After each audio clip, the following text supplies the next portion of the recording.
दोस्तों आज की इस वीडियो में यहाँ पे हम लोग ग्रामर पोर्शन क्लास 12 का वेरी इम्पोर्टेंट 7 चैप्टर को यहाँ पे हम लोग कवर करने वाले हैं विद कॉन्सेप्ट, यानी कि कॉन्सेप्ट के साथ हम लोग यहाँ पे कवर करेंगे।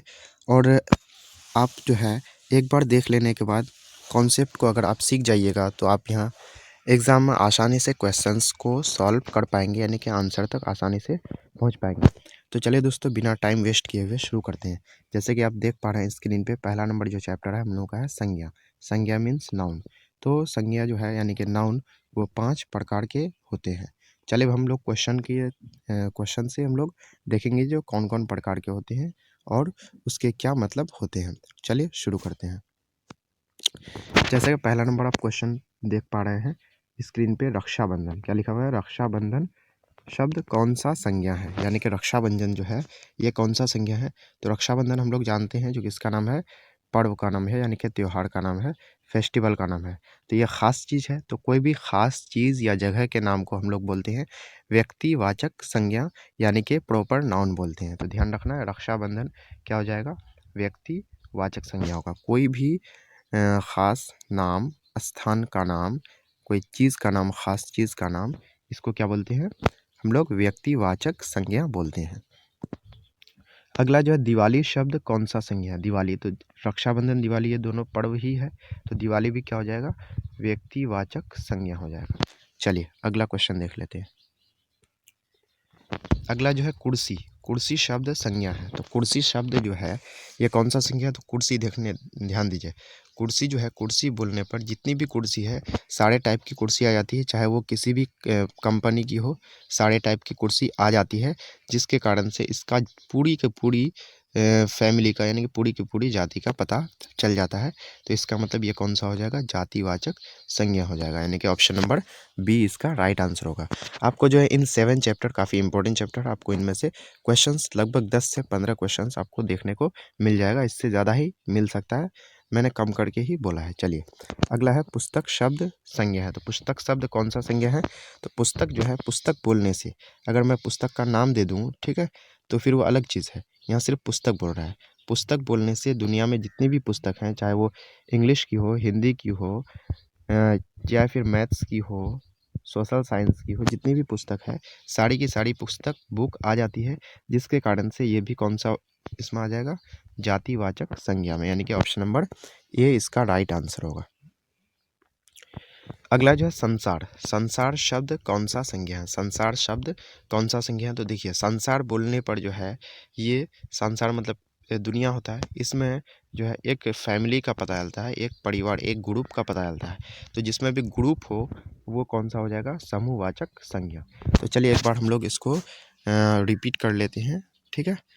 तो हम लोग जैसा कि जानते हैं संज्ञा के 5 टाइप। नंबर 1 होता है व्यक्तिवाचक। कौन सा? व्यक्तिवाचक।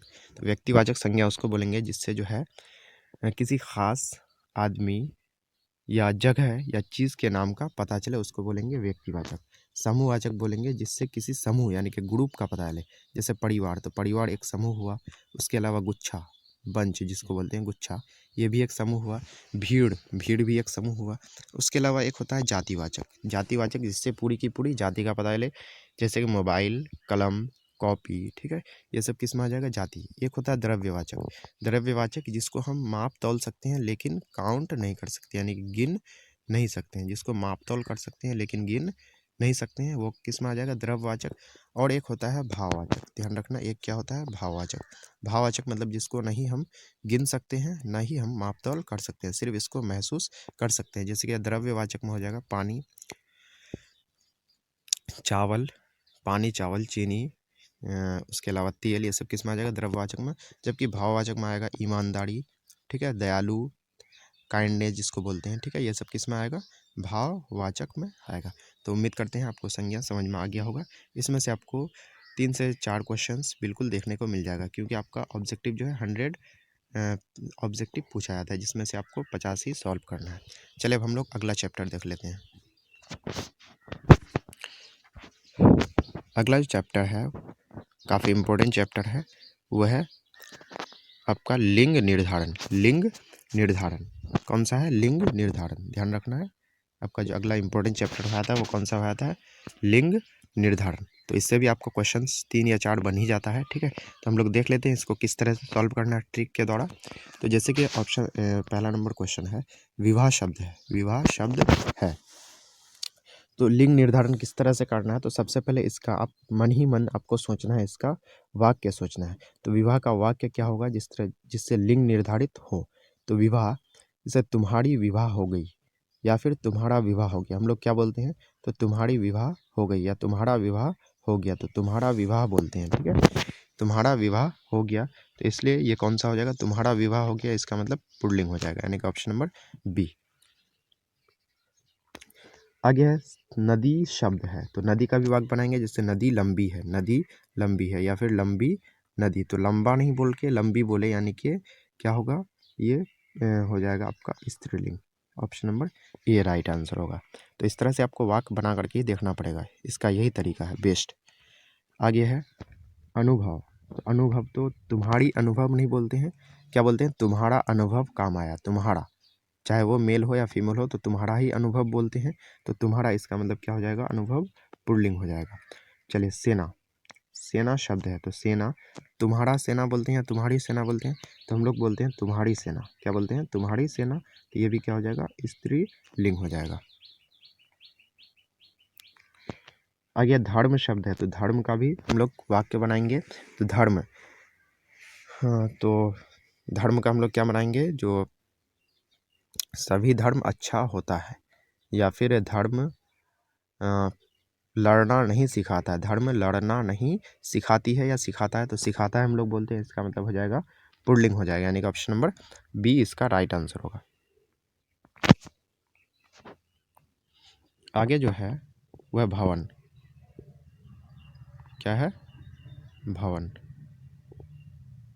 ठीक है, भवन शब्द है, भवन शब्द है, तो भवन क्या है, स्त्रीलिंग, पुल्लिंग या उभयलिंग या नन, यानी इनमें से कोई नहीं। तो भवन शब्द जो है, भवन, तुम्हारा भवन या भवन अच्छा है, भवन अच्छी है बोलते हैं या अच्छा है, भवन अच्छा है, अच्छा है, ऊंचा भवन, तो इसका मतलब क्या हो जाएगा, ऑप्शन नंबर बी, यानी कि पुल्लिंग हो जाएगा भवन शब्द। चलिए नेक्स्ट क्वेश्चन देखते हैं। तो इस तरह से हम लोग जो है लिंग निर्धारण कर लिए। लिंग निर्धारण करने का जो है आसान तरीका वही है, जो आपको क्या करना पड़ेगा, वाक्य बना करके देखना पड़ेगा। अगला जो है, अगला वेरी इंपॉर्टेंट क्वेश्चन है, वेरी इंपॉर्टेंट टॉपिक है, वो कौन सा है, उपसर्ग और प्रत्यय। उपसर्ग और प्रत्यय, उपसर्ग और प्रत्यय काफ़ी इंपॉर्टेंट है। तो उपसर्ग हम लोग कैसे ध्यान रखेंगे, उपसर्ग, उपसर्ग जो है ये शुरुआत में जो आकर के कुछ लेटर्स आकर के जो है क्या करता है, मीनिंग चेंज कर देता है। और प्रत्यय, पॉज से प्रत्यय होता है, और पॉज से ही क्या होता है, पीछे, यानी कि पीछे आकर के, यानी कि लास्ट में आकर के क्या करता है, ये जो है मीनिंग को बदल देता है। चलिए अब हम लोग इसके हिसाब से देख लेते हैं, एग्जाम्पल के हिसाब से। चलिए जैसे 12 नंबर क्वेश्चन है, नीडर, नीडर शब्द में उपसर्ग है, तो सबसे पहले जानिए उपसर्ग क्या है। तो उपसर्ग कहाँ आता है, आगे आता है, यानी कि आगे आएगा। तो नीडर में आगे क्या है, तो डर अलग है और नी अलग है, तो इसका मतलब नौ हर्षईकार, यहाँ नौ दुर्गईकार है, यहाँ नीड है, यहाँ नीड है, तो ये दोनों तो होगा नहीं, यहाँ नौ दुर्गईकार की तो कोई बात ही नहीं है, इसका मतलब हो जाएगा ऑप्शन नंबर ए, नौ हर्षईकार होगा। ठीक है, तो उपसर्ग यानी कि पहले वाला, और प्रत्यय यानी कि बाद वाला, ध्यान रखना आप इसको। अगला जो हास्यास्पद, हास्यास्पद शब्द में प्रत्यय है, प्रत्यय यानी कि पीछे वाला, लास्ट वाला, तो ये हास्यास्पद जो बना है इसको आप तोड़िए, बना है हास्य प्लस आस्पद से, हास्य प्लस आस्पद को अगर जोड़ देते हैं तो बन जाता है हास्यास्पद। तो यहाँ पे बाद में क्या आया, प्रत्यय यानी कि पीछे वाला या बाद वाला, तो ये क्या आया, आस्पद, यानी कि ऑप्शन नंबर कौन सा हो जाएगा, डी राइट आंसर होगा। चलिए अगला क्वेश्चन देख लेते हैं। अगला पढ़ने वाला, पढ़ने वाला शब्द में प्रत्यय है, प्रत्यय यानी कि पीछे वाला, तो पढ़ने, पढ़ने तो आगे हो गया, यानी कि वाला क्या हो जाएगा, पीछे, यानी कि ऑप्शन नंबर सी इसका राइट आंसर होगा। ठीक है, आगे है कौरव शब्द में प्रत्यय है, कौरव शब्द में प्रत्यय है, यानी पीछे वाला, तो कौरव क्या हो जाएगा इसमें, कौरव क्या होगा, कौकार प्लस रव, यानी कि हो जाएगा इसमें ऑप्शन नंबर ए, यानी कि रव हो जाएगा। चलिए नेक्स्ट क्वेश्चन देख लेते हैं। आगे उपकार, उपकार शब्द में उपसर्ग है, उपकार शब्द में उपसर्ग है, तो हर्षऊ है, उपका है, या ऊप है, या उप है, यहाँ पे हो जाएगा ऑप्शन नंबर डी। उपकार शब्द में उपसर्ग है, ये तो हम लोग देख ही लिए, यानी कि इसमें क्या है उप, यानी कि हर्षोकार उपकार शब्द में उपसर्ग उप हो जाएगा। चलिए विभागीय, विभागीय शब्द में प्रत्यय है, तो विभागीय कैसे बनेगा, तो विभाग पहले क्या बनेगा, विभाग प्लस ईए यानी कि दुर्घईकार लगेगा विभागीय में, तो इसमें कौन सा हो जाएगा प्रत्यय, तो ऑप्शन नंबर ए यानी कि दुर्घईकार यो इसका विभागीय में प्रत्यय हो जाएगा। चलिए नेक्स्ट क्वेश्चन देख लेते हैं। अगला बेईमान शब्द में उपसर्ग है, बेईमान शब्द में उपसर्ग है, बेईमान शब्द में उपसर्ग है, तो बे प्लस ईमान, ये तो दिख ही रहा है जो बे प्लस ईमान, यानी कि ऑप्शन नंबर सी इसका राइट आंसर होगा। आगे जो है अगला क्वेश्चन जो है वो है प्रतिनिधि, प्रतिनिधि में कौन सा उपसर्ग है, तो ये काफ़ी इंपॉर्टेंट है। प्रतिनिधि तो कैसे बना है, प्रति प्लस निधि, प्रति प्लस निधि, यानी कि इसमें हो जाएगा जो प्रतिनिधि में उपसर्ग प्रति हो जाएगा, कौन सा हो जाएगा प्रति, यानी कि ऑप्शन नंबर ए इसका होगा। ऑप्शन नंबर बी तो हो नहीं सकता है क्योंकि दुर्घईकार तो यहाँ पे है ही नहीं, तो option number A right answer होगा। तो उम्मीद करते हैं आपको उपसर्ग और प्रत्यय समझ में आ गया होगा। उपसर्ग यानी कि आगे वाला और प्रत्यय यानी कि पीछे वाला, ध्यान रखना है। उपसर्ग यानी कि आगे वाला यानी कि जो पहले आ जाए, और प्रत्यय यानी कि पीछे वाला यानी कि जो बाद में आए। चलिए अब अगला हम लोग टॉपिक देख लेते हैं, अगला चैप्टर देख लेते हैं। अगला चैप्टर जो है वो विशेषण, काफ़ी इंपॉर्टेंट है और आपको सिर्फ एग्ज़ाम ओरिएंटेड क्वेश्चन ही यहाँ पे कराया जाएगा, जो कि एग्ज़ाम के लिए काफ़ी इंपॉर्टेंट है। विशेषण देख लेते हैं हम लोग, विशेषण अब क्या होता है। चलिए देख लेते हैं। समाज शब्द का विशेषण है, तो समाज का हम लोग पढ़ते आ रहे हैं सामाजिक विज्ञान यानी कि सोशल साइंस, तो समाज का जो है समाजी नहीं होता, समाजी हम लोग नहीं पढ़ रहे हैं, समाजो तो कुछ होता ही नहीं है, समाजक भी नहीं हम लोग पढ़ रहे हैं, इसका मतलब होगा सामाजिक, तो उसको हम लोग डेली लाइफ से जोड़ना है, अपने लाइफ से जोड़ना है, ठीक है। समाज हम लोग यूज़ किए हुए रहते हैं, इसका क्या हो जाएगा सामाजिक। चलिए अगला देख लेते हैं। अगला प्रेम, प्रेम शब्द का विशेषण है, प्रेम शब्द का विशेषण है, तो क्या होगा प्रेमी हो जाना चाहिए, प्रेम मग्न तो होता नहीं है, प्रेम रतन भी नहीं होगा, प्रेम योगी भी नहीं होगा, क्या होगा प्रेमी, ठीक है प्रेमी हो जाएगा। चलिए अगला देख लेते हैं हम लोग। अगला जो है वो नमक शब्द का विशेषण है, नमक शब्द का विशेषण है, तो नमक, नमक का क्या होगा, तो नमक का जो है ये हो जाएगा, हम लोग यूज़ करते हैं नमकीन, नमक का क्या यूज़ करते हैं नमकीन, नमकीला तो कुछ होता ही नहीं है, निमकाइन भी नहीं, निमकी भी नहीं, यानी कि नमक शब्द का विशेषण क्या हो जाएगा नमकीन होगा। जाति शब्द का विशेषण क्या होगा, तो जातिगत नहीं होता है, जात ये भी नहीं होगा, जातीय होगा, ठीक है। अभी हम लोग बहुत ज़्यादा सुन रहा होगा जातीय जनगणना या जाति आधारित जनगणना, तो इसका जो ऑप्शन हो जाएगा सी नंबर राइट हो जाएगा। चलिए अगला जो क्वेश्चन है उच्च, उच्च शब्द का विशेषण है, तो उच्च शब्द का जो विशेषण है वह ऊंचा, ध्यान रखना उच्च शब्द का क्या विशेषण है ऊंचा। अगला जो है वो दिन, दिन शब्द का जो है विशेषण है, तो दिन का विशेषण है सुदिन नहीं होगा, दैनिक हो जाना चाहिए, दैनिक भास्कर हम लोग यूज़ करते हैं, दैनिक जागरण, तो दिन शब्द का जो विशेषण होगा वो क्या हो जाएगा दैनिक। आगे जो है स्वर्ण का विशेषण है, स्वर्ण शब्द जो है इसका विशेषण क्या होगा, तो स्वर्णाभ नहीं होगा, स्वर्णकार भी नहीं होगा, सुवर्ण भी नहीं होगा, क्या होगा स्वर्णिम, यानी कि ऑप्शन नंबर बी आपको ये बिल्कुल देखने को मिल जाएगा विशेषण से कम 3 से 4 क्वेश्चंस। चलिए अब हम लोग अगला टॉपिक देखते हैं। अगला टॉपिक है हम लोग का सर्वनाम, अगला टॉपिक सर्वनाम, इससे भी क्वेश्चंस 2 या 3 पूछा ही जाता है, ठीक है। अब इसको देख लेते हैं हम लोग।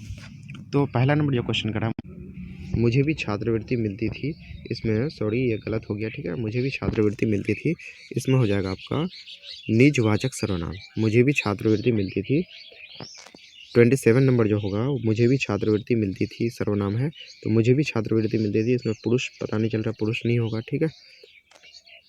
आपका निजवाचक हो जाएगा, मुझे यानी कि खुद के बारे में बोल रहा है, तो कौन सा हो जाएगा निजवाचक, निश्चयवाचक तो होगा ही नहीं, प्रश्न तो हो ही नहीं रहा है।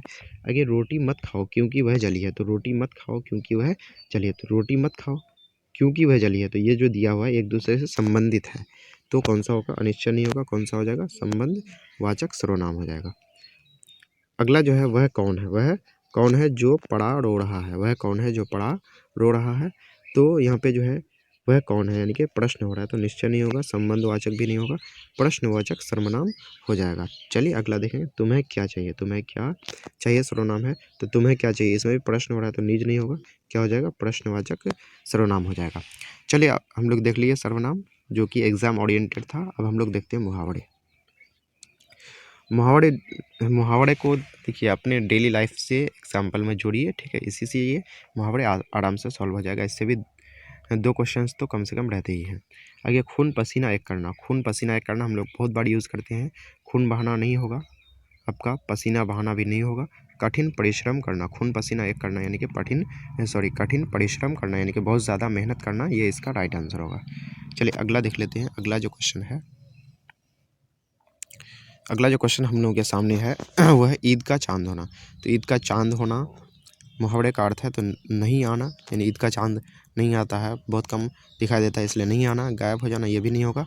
बहुत दिनों पर दिखना, ईद का चांद यानी कि बहुत दिनों के बाद दिखता है, इसलिए हो जाएगा option number C right answer होगा।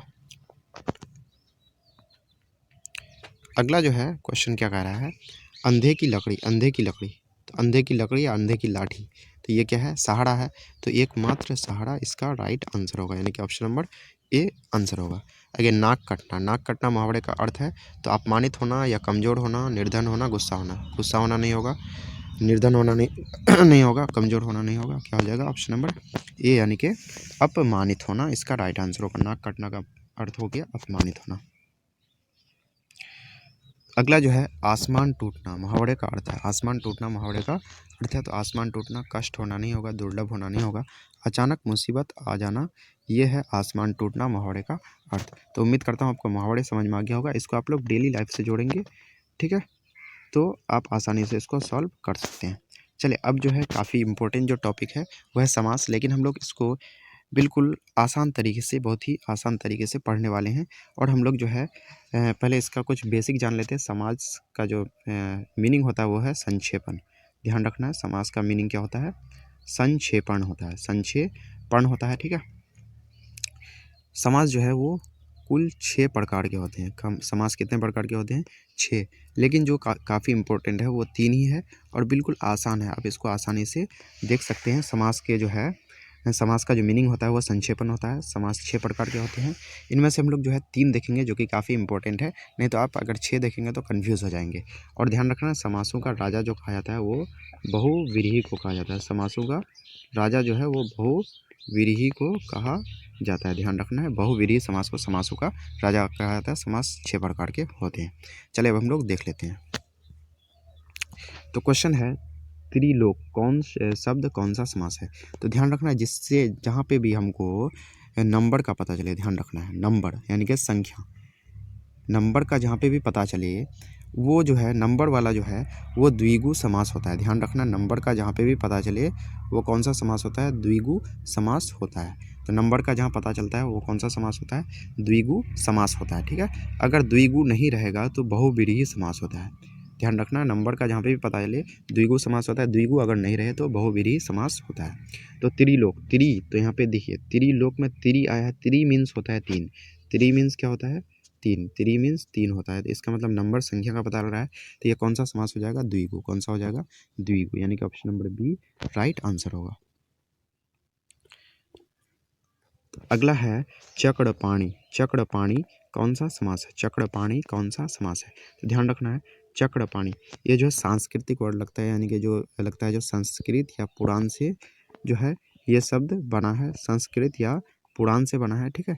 तो जो भी पुराणों से रिलेटेड है वो हो जाता है बहुव्रीहि में। ध्यान रखना है जो पुराणों से रिलेटेड है वो किस में हो जाता है, बहुव्रीहि समास में हो जाता है। बहुव्रीहि समास को समासों का राजा कहते हैं।